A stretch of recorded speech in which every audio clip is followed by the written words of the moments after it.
Hi and welcome to Silver Soul Tarot. Today we are going to do a general reading using the Moonology Oracle deck and the Law of Attraction Tarot. Let's see what the messages are, shall we? So first of all, if you're new here, welcome. My name is Jo. If you are a returning viewer, great to see you again. If you are a subscriber, much love to you. I appreciate each and every single one of you. Let's crack on, shall we? So the first card out today is Talk Less, Feel More. Try and make sure that's in focus. So someone here maybe needs to keep their mouth shut, feel a bit more, think a bit more, analyse a bit more, contemplate. I mean, we could sit here all day and pick out. I just get the thesaurus out, do you know what I mean?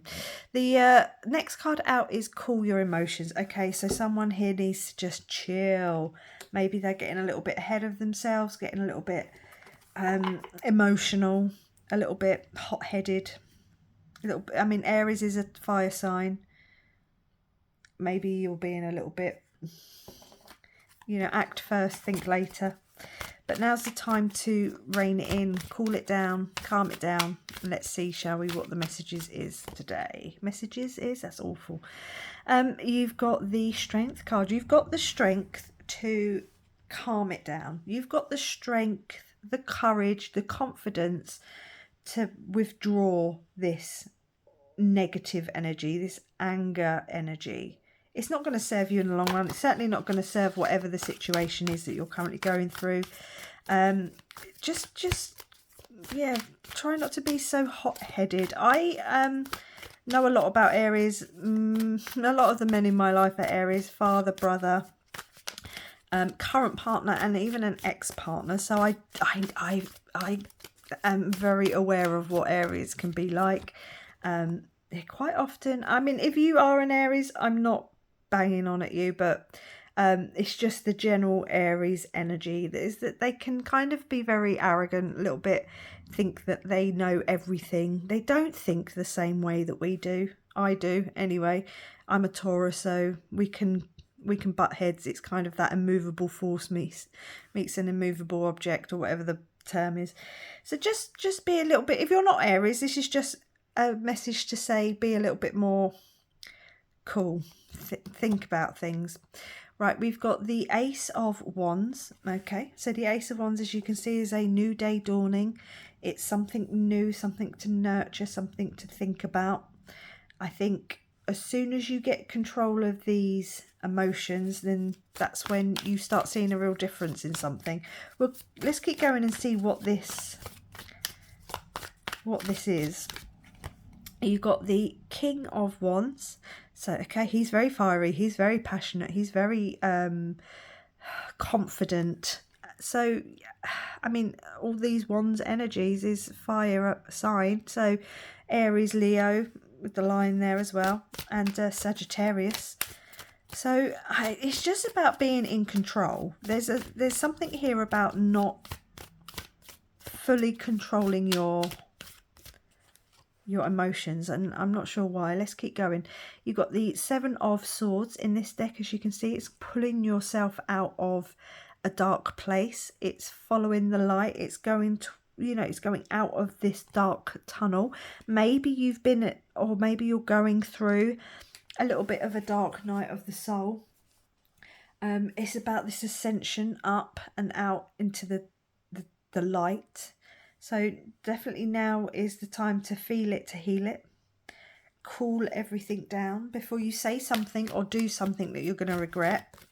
I would always say that with this sort of energy coming out, because sometimes things are said or done in the heat of a moment, and it's obviously not always a good thing. We got the Seven of Cups. So in this deck, as you can see, it's the crystal ball with the warning. Maybe the warning's not the right word. Foreshadowing maybe might be a better word, but the foreshadowing of this emotional cleansing. Now the water, we got water down here with the moon in Pisces as well, about thinking more, feeling more and being in your own presence, because I think there's this cleansing coming. There's this wave of emotions that are either incoming or are you're sitting with them at the moment, but they need to be felt, they need to be held. You know, they need to have that space to be acknowledged and worked through, which is definitely where that feel more and talk less comes from, and cool your emotions down. Maybe you need to just, oh, I just dropped loads of cards. Maybe you need to put the fire out slightly, so to speak. You know, this emotional turmoil that seems to be something you're going through at the moment. We've got the Nine of Wands. So there's a lot of fire energy here. Maybe you are a fire sign, but the Nine of Wands is about taking that first step, getting going on the move, making your way up. It all starts, every journey starts with a single step. You have to acknowledge what it is that you're doing, how it is that maybe you're sabotaging things, or how you get emotional around certain people, or whatever this trigger is.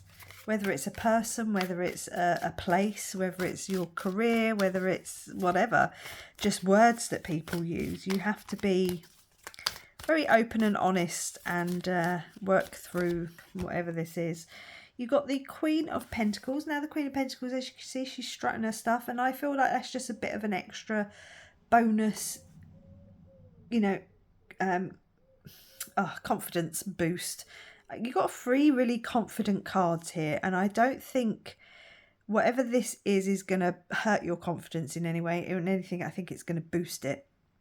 But you need to just remain cool-headed as you go through this next, or whatever it is you're going through, as you're going through it. That card kind of wants to come out. We've got the Four of Pentacles. We'll leave that one to the end. The Four of Pentacles. Yeah, you've got, as you can see here, you've got the computer with the password, the cogs turning. So there's some thinking, you know, think more, feel more, talk less. So there's a lot of kind of cerebral action going on here about being inwards more. But the password would suggest that there's this extra layer of protection that's maybe you've been putting up a front on. Do you know what I mean? Like maybe these emotional outbursts or whatever this is that you're feeling is actually a response, like a what's the word I'm looking for? God, I'm terrible sometimes with my words. It's a wall that you put up. It's like a knee-jerk reaction rather than, it's like a learned experience rather than something that is actually you. I hope that makes sense. It's like this trigger and you just automatically kick rather than taking a step back and trying to understand why you do that. So you've got the Two of Cups. As you can see, it's the yin and the yang, the male, the masculine, the masculine and the feminine, the male and the female in union, the light and the dark. Maybe that's what you need to put some of your energy into, balancing the masculine and feminine. Maybe you've been in your masculine, like I say, that kind of knee-jerk reaction. You know, you do have counterparts on the table with the King of Swords and the Queen of Pentacles. So maybe there is something here about balancing the masculine and the feminine, the argumentative and the submissive, or the dominant and the submissive, I should say. Yeah, I just feel like you need to chill. Just chill. Whoever this is for, dude, just chill. We'll take the last card, but we will see what that one was. We've got the Eight of Cups. Okay, so roll the dice. Okay, there could be an element of luck here. Maybe it's to do with a romantic partner. If it's not, it could be what wants to come in. We do have the Three of Swords on the bottom, which does suggest that there could be some movement. But in this reading, I think it's just you need to have that flexibility, that movement to feel through whatever it is that you're currently feeling through. But yeah, rolling the dice, I mean, you know, let's go for it. And, you know, I know change is scary, but all change is good change. And then the card that wanted to come out is the Knight of Pentacles. Now, in the traditional tarot, the Knight of Pentacles is the slowest moving knight in the deck, and it is, even in this deck. It's a trust the process kind of card. It's a long journey from, you know, the Ace to the King of Wands, as we've got on the table. It's a long old journey, and there's some interesting emotions going to come out. You know, you're going to have to get moving on some things. There might be blockages somewhere. You might have to follow certain signs and synchronicities. There could be unions that come in, unions that go. It could be you're masculine and feminine. But again, we do have the computer, and I think it's about putting in the work. You've got the key, you've got the password, you've got the thing that unlocks your emotional triggers. You know, maybe you have to look back to your childhood to see exactly what it is that causes you to think certain ways. Or, I mean, you're going to have to take this as it resonates. It's a very interesting reading. But yeah, cooler heads prevail. Let cooler heads prevail. Let's take a couple of these healing mantras to finish off the reading. Untangling neglect. I take time to give myself all the approval I desire. Definitely a message there for someone. You've got to take your time. There's certainly no rush here. And the last card out is embodying my soul. I have the right to be excited. You have the right to be excited. Maybe you're going somewhere. Maybe you're getting up and you're going on a journey towards a union. But there's some other issues that need to be dealt with first. Good luck. I'm going to leave it there. Say please like, comment, subscribe, and I will catch you on the next one. Bye.